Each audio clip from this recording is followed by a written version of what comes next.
Kasih saya jadi presiden setahun, korupsi hilang dari bumi Indonesia. Ini. Saya ada orang yang bilang pejabat nggak takut, pengecut. Mulai dari atas sampai bawah pengecut semua. Sehingga KPK itu jangan dibiarkan jadi public hero kayak begitu. Kalau mau dipercayakan jangan korupsi. Loh, ujung-ujungnya nyebut koruptor terus. Terus apa arti kata pencegahan? Manusia ini sama. Manusia itu mengikuti korban norma. Presiden saya dengar berkali-kali, mari kita sederhanakan hukum, kata presiden. Maka beliau mendorong KUHP supaya hukum-hukum itu jangan terlalu banyak. Junto. Hukum jadi nggak pasti. One book. Tuhan saja punya satu buku, ini umatnya berantem semua. Apalagi kita undang-undangnya banyak, berantem kita jadinya. Nggak ada yang satu. Kodifikasi sistemnya. Karena itu presidensial. Sampai-sampai rakyat tuh nggak percaya bahwa misalnya sukses memberantas korupsi itu artinya nggak ada lagi koruptor. Rakyat tuh sekarang percaya bahwa sukses memberantas korupsi itu adalah kalau makin banyak yang ditangkap. Dan ini udah jadi penyakit. Karena dianggap itu memberantas korupsi itu sama dengan berburu di kebun binatang. DPR nggak bisa dipercaya karena ketuanya masuk Sukamiskin, ketua DPD ditangkap 100 juta, Pak MKD Sukamiskin, ketua MA digeledah kantornya, polisi kena geledah, jaksa kena tangkap, hakim kena tangkap, gubernur, bupati semua kena tangkap. Terus mana yang namanya pencegahan? Kan ngomong kosong semua kita. Kasih gaji Kapolri seperti gaji kepala KPK, kasih gaji penyidik Polri seperti gaji penyidik KPK, sehingga semua orang di seluruh Indonesia dia akan ditangkap. Kepala desa akan ditangkap dan kita tepuk tangan sambil kita rubuh sebagai negara. Sehingga kadang-kadang negara itu gagal pun nampak sok sukses, padahal gagal. Saya ini anggota DPR, saya ini mengawasi banyak pekerjaan pemerintah. Kenapa orang Lombok tuh begitu marah tadi, kampanyenya dahsyat?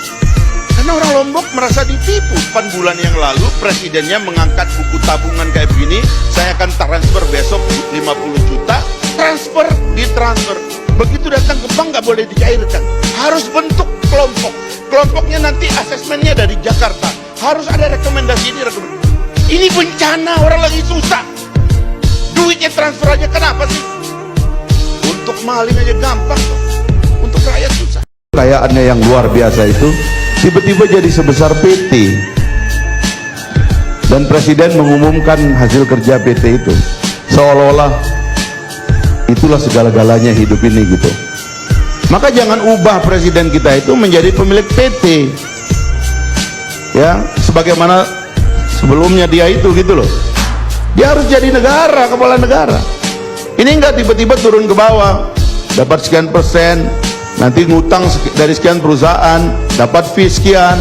Ini kan omong kosong jadinya. Sehingga mengejar pemilu, mengejar pencalonan, bagi-bagi sudah mengumumkan kita sudah dapat 51%. Ya bolehlah nunjukin kita ini luar biasa sudah bekerja. Pak Ali kan harus tahu presiden kita ini kan juga nggak berpengalaman amat. Jadi kalau ada orang jujur kayak Ali di sana lebih bagus lah. Kan Ali malu sama sorbannya itu kan kalau macam. Loh, Ya, makanya saya mengatakan, cara saya menjelaskan satu peristiwa hukum itu hak saya dan saya tahu batasnya. Nah, oleh karena itu makanya supaya saya jangan katakan, ini fitnah Bang Karni. Dia mau memaksa saya memfitnah orang, saya nggak mau. Bukan, berarti Saya dia fitnah. Ada orang imajinatif, cara Itu. berpikirnya halusinasi menurut Makanya saya bilang saya ini nggak kuliah hukum, rasanya saya lebih mengerti hukum dari dia gitu.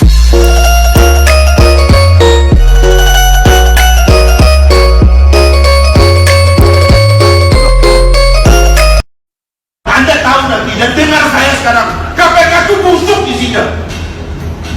Anda lihat aja nanti, Anda nggak percaya. Saya bersumpah, KPK itu sidang busuk. Gitu. Karena yang berani ngomong, takut dikembang-kembangkan, dihubung-hubungkan. Busuk kok. Ini hukum besi sejarah. Begitu ada lembaga yang tidak bisa dikontrol, di semua di dalamnya busuk. Kita nggak berani bersikap seperti itu. Kenapa kita memperjuangkan demokrasi? Karena nggak mau ada segelintir orang yang tidak bisa diperiksa, yang tidak bisa dikontrol, lalu memperkaya diri sendiri dan keluarganya dan kolega-koleganya dan kroni-kroninya. Itu pengalaman sejarah kita. Nah itu bahayanya kalau yang jahiliyah, yang bodoh itu pemimpin tertinggi. Ada tiran, ada ignoran, Pak. Kalau tiran itu orang besar, orang berani. Bung Karno, gara-gara narasinya, pidatonya, orang takut membantah. Itu bisa dibilang demagog. Ada tirani dalam kata-katanya, nggak berani dibantah sama orang. Tapi kita lihat, memang dia jago, Pak. Pak Harto, dia mampu memanage militer, organisasi negara, dia ciptakan orang nggak berkutik. Emang ada orang yang memang jago. Pak Harto tuh diam, tapi setelah ketemu orang tuh dia tata semua. Diam kita, 32 tahun dia pegang. Ini ada yang namanya ignoran, Pak. Ignoran itu bahasa Jawanya itu pelangap longo. Kalau orang tuh pelangap longo, Pak ya, semua yang ngisi otaknya orang lain. Dan kebetulan yang di sekitarnya brengsek semua.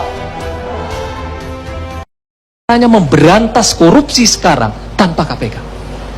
Kasih saya jadi presiden setahun, korupsi hilang dari bumi Indonesia. Ini. Saya tidak perlu KPK. Saya punya kepolisian Republik Indonesia yang 400.000 aparaturnya. Ya. Saya punya jaksa-jaksa yang ratusan ribu jumlahnya. Anda sudah 5 tahun jadi anggota DPR. saya bukan Apa yang eksekutif. Anda lakukan? Saya satu orang. Saya bukan eksekutif. Angkat saya jadi presiden setahun aja. Anda saya bereskan masalah bersama ini semua. dengan teman-teman di Masalahnya, DPR. Anda tidak mengerti beda antara legislatif dengan eksekutif. Anda anggap legislatif itu kayak presiden. Salah, Bung. Cara berpikir demokrasi Anda nggak Tidak benar. sama sekali. Anda Gitu. Anda punya kewenangan untuk mengawasinya. Anda pernah di Komisi 3. Siapa yang lebih keras dari Anda? Anda belum Begini. tentu setelah jadi anggota DPR berani sekeras saya. Saya sudah menjadi anggota DPR, saya keras bicara. Begini. Apa kalau saya lihat Ya ini, kan? Bung, sebentar. Sebagai Kalau-